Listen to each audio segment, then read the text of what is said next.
Hola queridos hermanos, bendiciones para todos ustedes.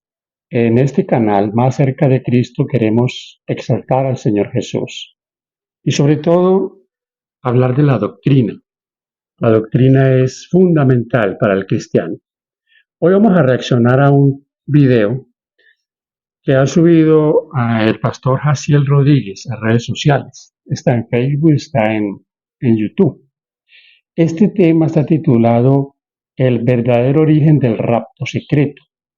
Tiene que ver con ese tema de corte futurista, del rapto secreto, la iglesia que va a ser llevada antes de que venga la tribulación.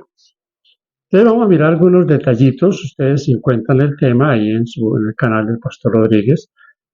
Podemos dejarles también ahí la dirección para que ustedes lo escuchen si quieren, porque mis hermanos, hay cosas aquí a las que nosotros sí queremos hacerles una mención en cuanto a lo que él dice. Así que vamos a escuchar un cortecito solamente y de ahí vamos a hacer nuestro comentario. ¿Cuál es el verdadero origen de la doctrina del rapto secreto de la iglesia, como muchos lo llaman? ¿Será bíblica la doctrina que enseña que la iglesia será arrebatada al cielo 7 años antes de la segunda venida de Cristo, para que así la iglesia no esté presente en la gran tribulación?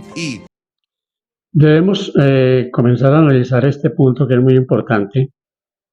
7 años antes. ¿De dónde parte esto? Esto parte de la idea futurista de la semana 70 que aún falta por cumplirse. Entonces, el pastor Rodríguez dice, ¿será que es cierto? ¿Será que es cierto? Pues yo voy a ir haciéndole ahí una pequeña reacción a eso porque es muy importante que ustedes lo tengan claro. La semana 70, mis hermanos queridos, ya se cumplió y eso debemos repetirlo una y otra vez hasta que algunos lo graben en su mente. No hay tal pausa en esa profecía de Daniel 9, versículos 24 al 27. Esa profecía ya se cumplió. Porque debo decirles aquí, si a esa profecía le falta una semana por cumplirse, o sea, 7 años, quiere decir que entonces el Señor Jesucristo debe ser crucificado otra vez. Porque usted lee allí en Daniel 9, va a encontrar que a la mitad de esa semana, de la última semana, se iba a dar muerte al Mesías, mas no por sí, le dijo el ángel a Daniel. Así que es muy importante que usted tenga eso en cuenta. Entonces, como ellos son de esa idea, la idea que todavía esto no se ha cumplido, entonces tienen que buscar cómo es que se va a cumplir. Por eso es el rapto secreto. Aquí debemos decir que un error lleva a otro error, como el dicho aquel de que una mentira nos lleva a sostener otra mentira. ¿Cuál será el verdadero origen de esta doctrina? Sabe que la razón por la cual comienzo el video con estas preguntas es porque algunos han sugerido que nunca la iglesia creyó tal doctrina de un rapto secreto, sino que todo comenzó en el año 1830 con un tal predicador de apellido Darby, por lo que, según ellos, todo se trata de una doctrina nueva en la cual no se puede confiar. Bien, mis hermanos, el pastor aquí habla de John Nelson Darby, este personaje que nació por allá para el año 1800 finales. Realmente él no fue totalmente el autor de ir introduciendo esta idea dentro del cristianismo. Esto tuvo otra, digamos, fuente y comenzó casi que en el mismo momento cuando se levantaron los reformadores, Martín Lutero, por allá para el año 1500 y algo, con un sacerdote que se conoció como Rivera. Ahora, este pues comenzó a introducir la idea de que las cosas, algunas cosas faltaban por cumplirse. Recuerden ustedes que tenemos 3 formas de interpretar profecía y esas 3 formas son usadas hoy por el cristianismo. La preterista es que ya todo eso se cumplió. Apocalipsis ya se cumplió, ya no podemos esperar nada que falte por cumplirse. La otra es la futurista, y la futurista es todo lo contrario, que todo esto falta por cumplirse. Ya les he dicho, la semana 70 no se ha cumplido y debe cumplirse. Y en la otra escuela, por llamarlo de alguna manera, en la que nosotros los adventistas nos matriculamos, es la escuela del historicismo, que estudiamos la historia y nos damos cuenta a través de los acontecimientos que han venido desde muchos siglos antes y llegamos a conclusiones que muchas de estas cosas ya se cumplieron. Ejemplo, que el anticristo ya está en el mundo, que no estamos esperando a ningún personaje carismático y por allá todo extraño, sino que ya está en el mundo. Eso es un poder político religioso que ya opera en el mundo. Entonces, comenzó con Rivera, luego aparece por allá por el año 1700 otro personaje bien interesante. Este personaje fue otro sacerdote chileno. Este sacerdote, el nombre de él fue Manuel Lacunza. Lacunza, que era jesuita, y Rivera también era jesuita, Lacunza comenzó a introducir todas estas ideas de lo que conocemos como el dispensacionalismo, lo que viene, lo que está por pasar, y a introducir esto a través de un libro que él escribió. Este libro él lo tituló La venida del Mesías en gloria y majestad. Este libro cayó en manos de John Nelson Darby.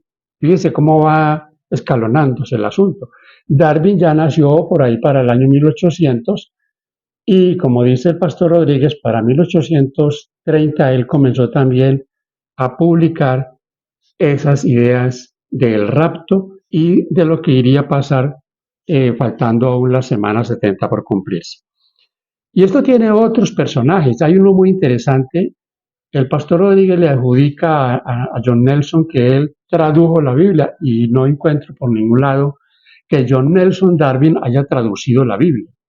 Pero sí un personaje que también tiene mucho que ver con esa idea absurda de un rapto que más adelante también aparece. Junto con John Nelson apareció una muchacha de nombre Margaret MacDonald. Esta mujer hablaba de tener visiones y resultó involucrada en el grupo de John Nelson. Ella también le fue ayudando a este asunto. Pero ¿saben ustedes de quién les estoy hablando? Uno de los que más, como el que le dio el toque final a este problema, un señor conocido como Cyrus Scofield. Este Scofield sí tradujo la Biblia que se conoció como la Biblia de Scofield. Esta Biblia tuvo el problema de que como él tenía la idea del dispensacionalismo, recuerde que el dispensacionalismo tiene una etapa bien interesante, las 7 dispensaciones. Y ellos comenzaron a introducir esto. Y Scofield, en esa Biblia que él tradujo, de la que se vendieron muchas copias, comenzó a colocarle al pie de página a esa Biblia esas ideas del rapto. La iglesia de ese entonces, la iglesia para comienzos de este siglo pasado, la iglesia pentecostal, ellos comenzaron al comienzo ellos fueron reacios a aceptar estas ideas, pero fue tanta la influencia que tuvo esa Biblia y muchas de estas enseñanzas que finalmente terminaron aceptándola. Como el dicho, fueron siendo anestesiados poco a poco hasta que resultaron enseñando eso, lo que están enseñando hoy, el rapto secreto. Eso es un esbozo así de lo que les puedo yo compartir. Usted encuentra toda esta historia en internet de quiénes fueron los que le fueron dando vida a esta terrible mentira. Pero ¿será esto verdaderamente así? ¿Será cierto que hemos sido engañados durante décadas? qué opinión sostuvo la iglesia durante tantos siglos antes que ese tal Darby predicara esta doctrina, y sobre todo, ¿será realmente bíblica esta enseñanza? En este video vamos a analizar el verdadero origen de la doctrina del rapto o arrebatamiento, mejor dicho, de la iglesia, para ver si se trata de algo bíblico o no, aunque le advierto que es muy importante que usted se quede hasta el final del video para que pueda comprender la enseñanza completa. Pero antes creo que es necesario explicar por qué existe tanto conflicto teológico con respecto al tema del arrebatamiento. Verás, la mayoría de cristianos estamos de acuerdo en que Cristo Jesús regresará un día de forma literal y visible por segunda vez para establecer así su reino milenial, así como también creemos casi todos que habrá también en algún momento un arrebatamiento, un evento profetizado en la palabra donde millones de personas cristianas van a resucitar y los que estemos vivos en ese momento seremos arrebatados a las nubes y transformados. E insisto en que la mayoría de cristianos creemos en estos dos puntos escatológicos tan importantes porque se tratan de cosas que están explicadas en la Biblia de una manera muy clara. Vamos a mirar aquí algunos detalles. Yo les quiero comentar que he visto todo el video, lo he escuchado no una vez, varias veces. Así que no estoy haciendo un comentario aquí, solo cortando un pedacito y no haciendo el resto, porque no vamos a hacer todo, hoy no vamos a hacer todo el comentario del video de lo que él dice. Pero sí queremos, mis hermanos, que ustedes entiendan algo. Lo que él dice es cierto. La gran mayoría de los cristianos evangélicos de hoy creen en ese rapto secreto. Por eso les dije yo ahora, se fue introduciendo esto y finalmente todos lo aceptaron como una doctrina bíblica. El pastor Rodríguez habla de que tiene fuentes bíblicas, pero él solo toma algunos textos, como siempre toman algunos textos aislados, toman Romanos 11 y dicen todo Israel tiene que ser salvo y el Señor está ahora lidiando con la iglesia y luego va a lidiar con Israel, cosas que no son ciertas. Pablo dice en Efesios 2 que el Señor hoy tiene un solo pueblo y este pueblo lo tiene el Señor porque de los dos, de los judíos y los gentiles, ha hecho un pueblo, uno. No hay tal cosa de que Dios ahora lidia con nosotros, lucha con nosotros para salvarnos y luego va a salvar a Israel si Israel no cree. Eso no es cierto. Entonces sí, la gran mayoría cree esto, cree que hay un rapto. Pero hay un grupo que no creemos en eso porque la Biblia eso no lo dice. Él dice que hay pruebas bíblicas, pero va a ver usted que no. Voy a darles algunos textos que él dice que son pruebas irrefutables de que hay un rapto. Por ejemplo, Romanos 11, 25 y 26, donde Pablo habla de Israel. Pero tenga en cuenta que no hay un Israel ya literal, y el Israel literal ya no es el pueblo de Dios. Hay un Israel espiritual en el mundo. Y ese Israel espiritual lo componemos todos aquellos que hemos aceptado al Señor como nuestro Salvador, exaltamos sus mandamientos y ese es el Israel espiritual de Dios. Otro texto que Pastor Rodríguez menciona aquí es 1 de Tesalonicenses 5:9 y Apocalipsis 3:10. Yo tengo aquí Apocalipsis 3:10, quiero leérselos, mis hermanos, para que miren ustedes qué dice. Por cuanto has guardado la palabra de mi paciencia, yo también te guardaré en la hora de prueba que ha de venir sobre el mundo entero, para probar a los que moran sobre la tierra. Aquí yo voy a hacerles una observación, mis hermanos. Ese guardar del Señor ahí en Tesalonicenses y muchos otros textos es que el Señor protegerá a su pueblo cuando termine el tiempo de gracia. Aquí hay cosas que tenemos que tenerlas en cuenta. Antes de que se cierre la puerta de la gracia, habrán mártires. Habrán mártires, por testimonio habrán mártires. Pero una vez termine el tiempo de gracia, ya no habrán mártires. El Señor va a guardar a su pueblo de esa terrible tribulación, porque, mis queridos, cuando llegue esa tribulación, ya el tiempo de gracia habrá terminado. La pregunta mía es, ¿puede el Señor guardar a sus hijos en momentos más difíciles? Y hay casos en la Biblia, muchos, yo voy a mencionarles dos, están en Daniel. En Daniel, el Señor protegió a los tres jóvenes, Daniel 3, no de que no fueran echados al horno, los protegió cuando los echaron al horno. No tuvo que llevárselos, esconderlos, no. Los echaron al horno y el Señor los guardó. ¿Qué pasó con Daniel en el foso de los leones? ¿Impidió el Señor que Daniel fuera lanzado al foso? No, pero allá en el foso el Señor lo guardó. Dice la historia, la tradición, que Juan el apóstol, fue enviado a Patmos después de haber pasado por unas pruebas muy severas. Y una de ellas dicen que fue aquella de que lo echaran vivo a un caldero de aceite hirviendo. ¿Lo permitió el Señor que lo echara? Si las circunstancias llegaron hasta allí. ¿Qué pasó? El Señor lo guardó. ¿Puede guardarnos el Señor de los más terribles momentos? Lo puede hacer. Ahora, si es necesario que en esta parte final de la historia un cristiano vaya a morir, va a morir. Y su fe, al ofrendar su vida por el Señor, hará que otros se conviertan, como estaba pasando en la Edad Media y en todo ese momento de persecución que hubo.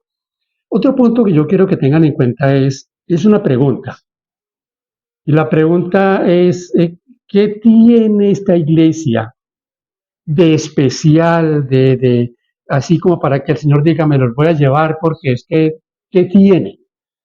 Mire, hermano querido, la iglesia de Dios no estará pura y lista para ser trasladada al cielo hasta que no venga la persecución, los problemas.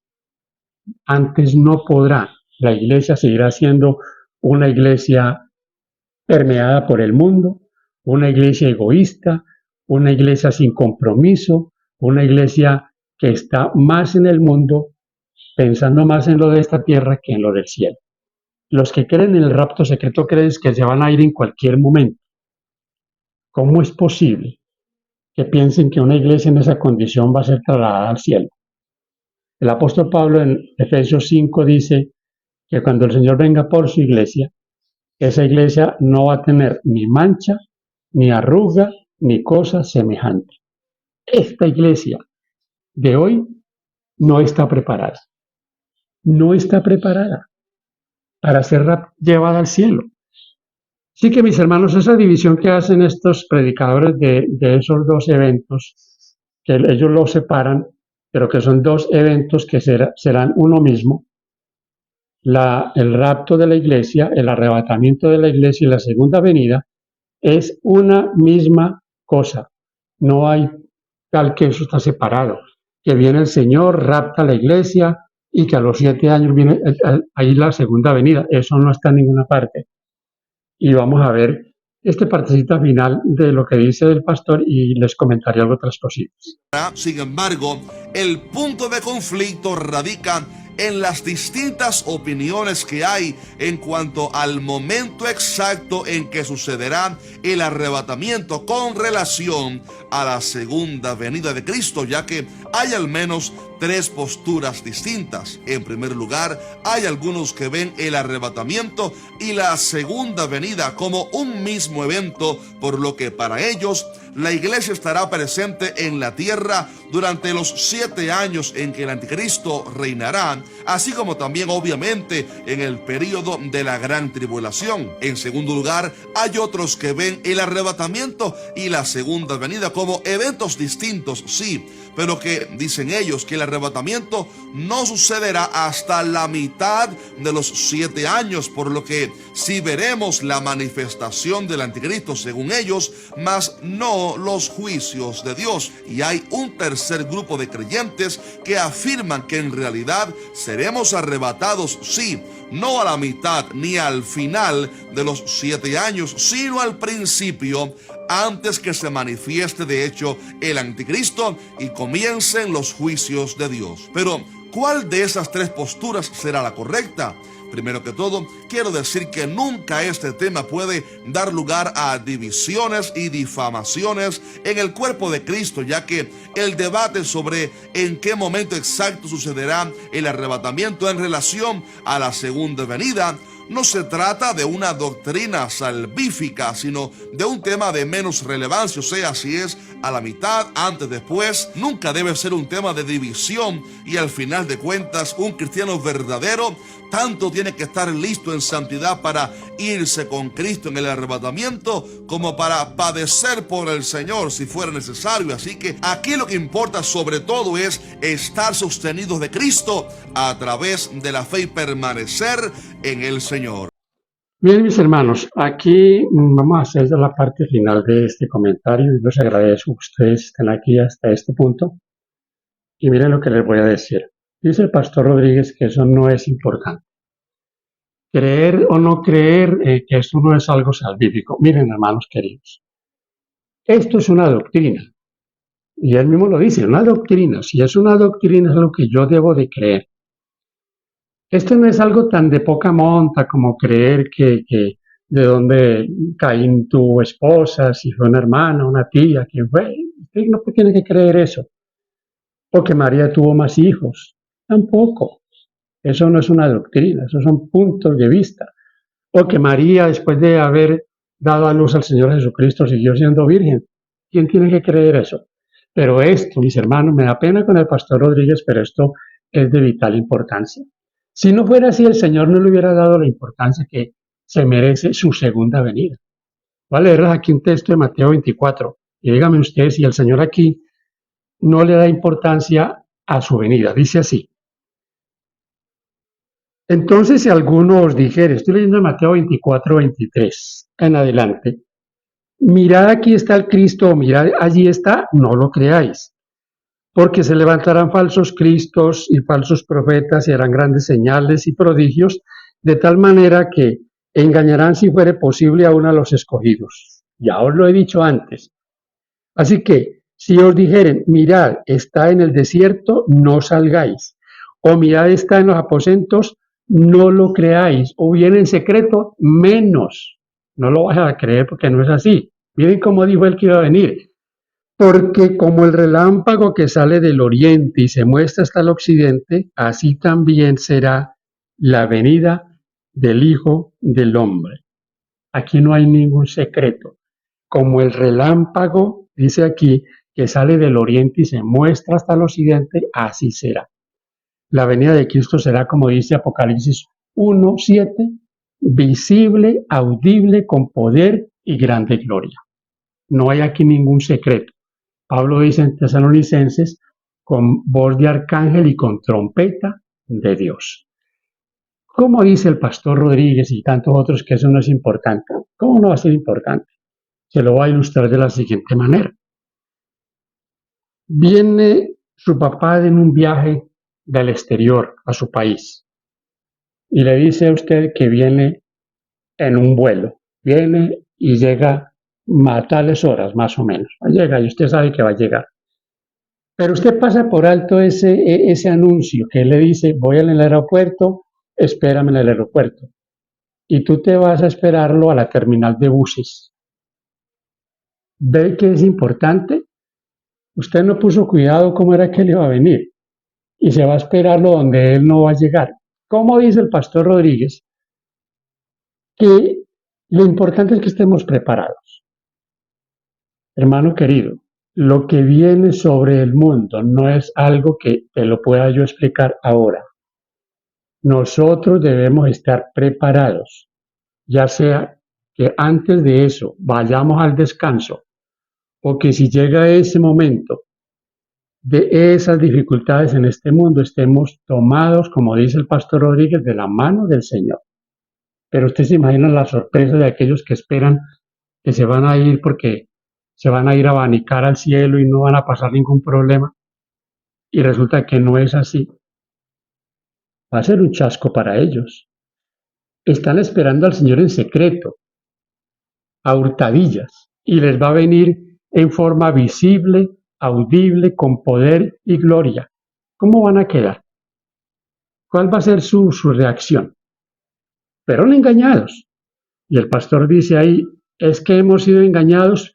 Pues hermano, esa doctrina es una doctrina engañosa. Yo espero haberles dado algunas ideas que puedan ayudarnos en estas cosas y, ¿por qué no?, ayudar a alguien que necesite que lo orientemos en este punto. En la Biblia no hay ningún rapto. Los textos que usan son textos que los usan malintencionadamente para probar algo que no puede ser probado con la Biblia. Que Dios te bendiga, gracias por acompañarnos hasta acá. Comparte, mi hermano, a alguien puede servirle estas reacciones. Que Dios te bendiga.